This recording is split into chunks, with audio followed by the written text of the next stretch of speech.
Assalamualaikum warahmatullahi wabarakatuh. Nama saya Fatia dengan NIM 1907030555. Pada kesempatan kali ini saya akan menjawab soal UTS dari Bapak Ilham Zulfahmi MSI dengan MK Pengelolaan Sumber Daya Pesisir.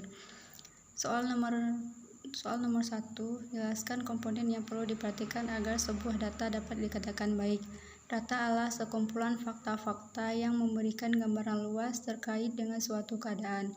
Melalui data, seseorang dapat menganalisis, menggambarkan, atau menjelaskan suatu keadaan. Data juga perlu diolah menjadi suatu informasi yang jelas dan mudah dipahami setiap orang karena posisinya yang dibutuhkan di dalam berbagai macam keperluan seperti penjualan, penelitian, hingga kependudukan.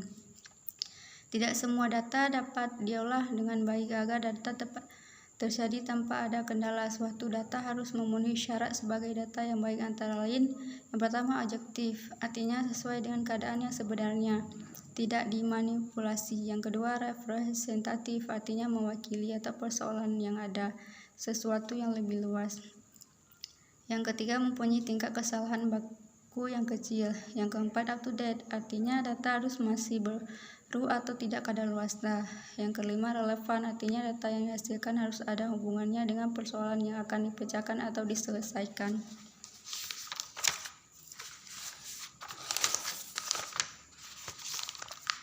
Soal nomor 2, faktor apa saja yang menyebabkan kurang berhasilnya pemberdayaan masyarakat pesisir selama ini?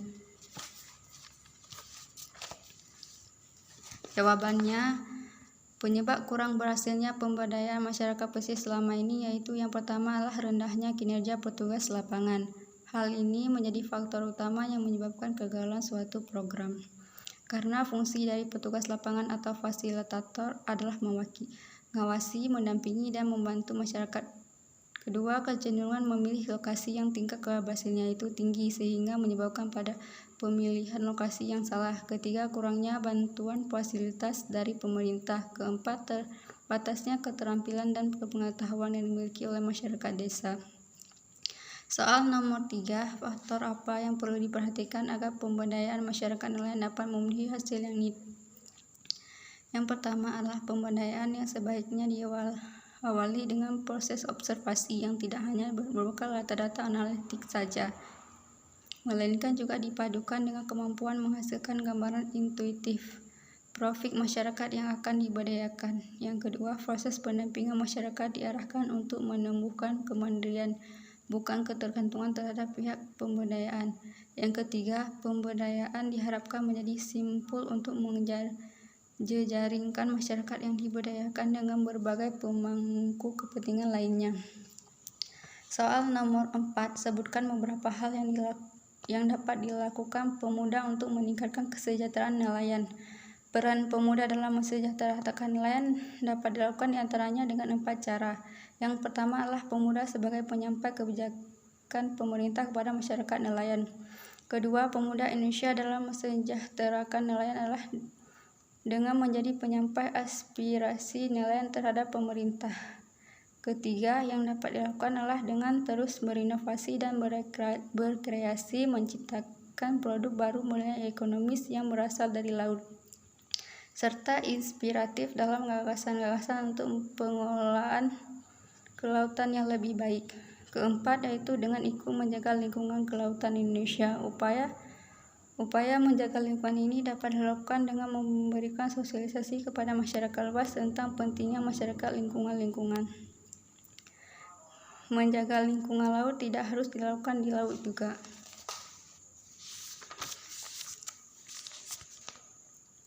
Soal nomor 5, apa keuntungan konsep ekowisata dari segi ekologi, ekonomis, dan budaya? Jawabannya, keuntungan konsep ekowisata dari segi ekologi yaitu bisa mengetahui bagaimana tentang alam. Kalau dari segi ekonomi itu dengan adanya pengunjung ke tempat wisata tersebut, dia bisa menghasilkan keuntungan. Sedangkan dari segi budaya kita bisa mempelajari budaya-budaya dari daerah tempat wisata tersebut.